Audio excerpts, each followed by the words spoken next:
After examining the challenges of energy access, availability and affordability, this week's course content will be focused on the acceptability of energy services. Over the past weeks, you have already come across a lot of issues related to the acceptability of energy services for the environment and for public health and safety.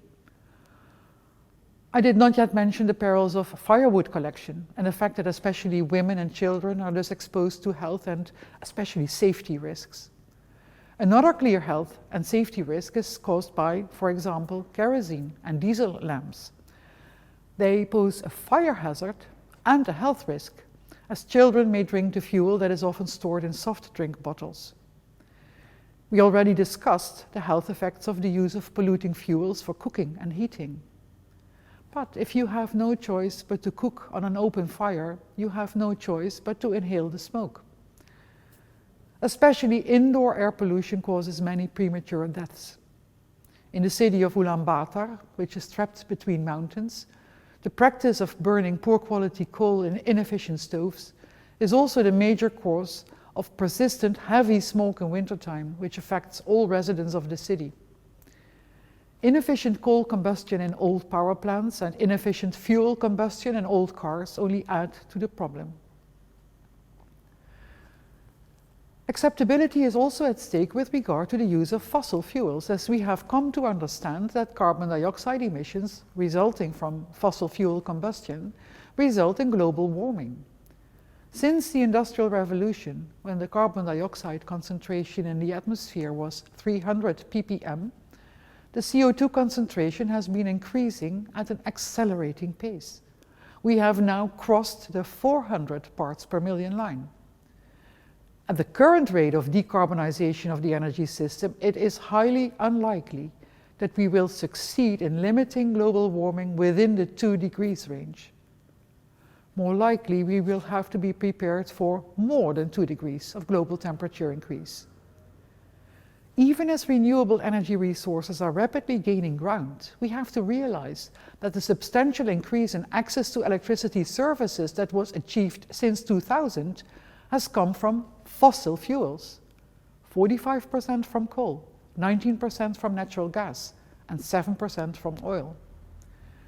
Considering the lifespan of these fossil-fired power plants, which is usually in the order of 40 years, the energy system is thus locked in fossil fuels for many years to come.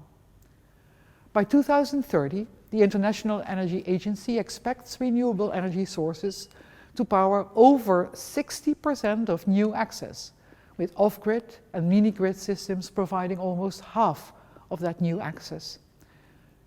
Even these 60% is a formidable challenge if you realize that the overall electricity demand that needs to be satisfied in 2030 will be much larger than today's demand. Of course, there is technology available for CO2 capture and storage in geological reservoirs. These add to the cost of electricity services and may thus pose a threat to the future affordability of electricity services for many people. And so far, CCS is not yet being practiced widely. Norway has been leading the way with the first industrial-scale offshore CCS project, which started operations in 1996. Annually, it injects around 1 megaton of CO2, which is extracted from natural gas produced from the Sleipner field on the North Sea. The support for policies to combat climate change is especially strong in Northwest Europe. These countries are rich and characterized by universal access to highly reliable energy services.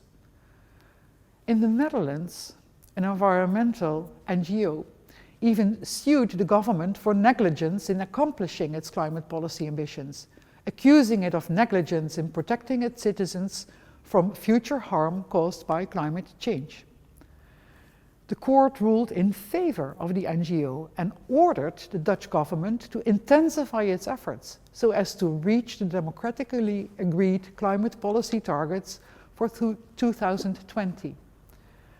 And this case is not yet closed, as the government chose to appeal, and the case is still pending with the Supreme Court. However, in the meantime, the government is not allowed to just wait and see. The first ruling is already into effect. And one of the few options for government to obey the ruling is to close down 3 brand new coal-fired power plants, all 3 state-of-the-art and among the most efficient in the world, which will cost the government and all Dutch citizens dearly in compensation payments.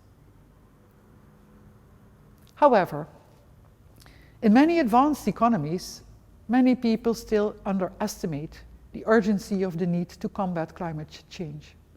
More than half of the world's population now lives in cities that are located in coastal areas and river deltas. Such areas are especially vulnerable to sea level rise and extreme weather events, as the people in, for instance, Bangladesh know only too well. Besides the risk of severe flooding, with lives, homes, and harvests lost, many coastal areas are also facing creeping crises due to groundwater salinization as a result of seawater intrusion. In the short to medium term, such problems can be remedied with technological solutions, such as higher dikes and seawater desalination instead of groundwater extraction for drinking water supply. The costs of such measures, however, are substantial and are hard to bear for developing economies. And on the long term, such solutions will fall short as the sea level will keep rising. Rather than leaving the people in vulnerable areas to their own devices, the challenge of curbing climate change calls upon our sense of solidarity. In fact, that is the deeper significance of the Paris Agreement. Acceptability of energy services is thus a requirement that includes a lot more than health, safety, and environmental issues. We see other aspects of acceptability in the public reaction to the new risks and vulnerabilities that come with new technologies. For example, the automation and digitization of energy systems, such as in the so-called smart grids, comes with cybersecurity risks and vulnerabilities. Software bugs, malware, hacking, data manipulation, and so forth can all wreak havoc on the provision of energy services in the future. And the question is not only if our energy providers are up to dealing with these new risks, but also if our society is willing to accept such risks. The digitization of energy systems also invades our homes and our personal space, posing privacy risks. And even if we have laws and regulation in place to respect and protect our privacy, it is often questionable if regulatory oversight can effectively protect us. Too often, adequate regulation is not imposed until after the fact of privacy breaches. And to make matters even more complicated, also cultural factors are at play when it comes to acceptability.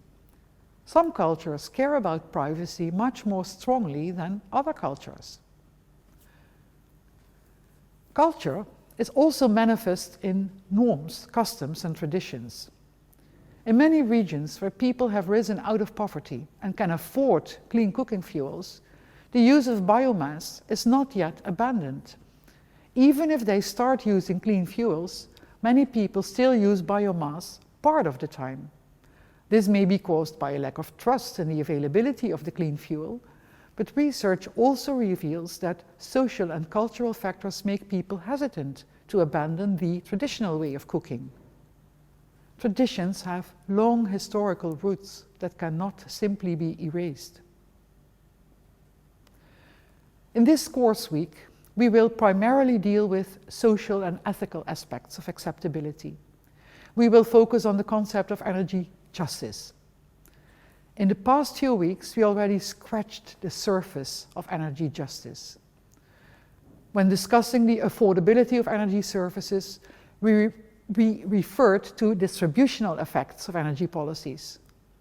What is a fair distribution of costs, benefits, and risks in the provision of energy services?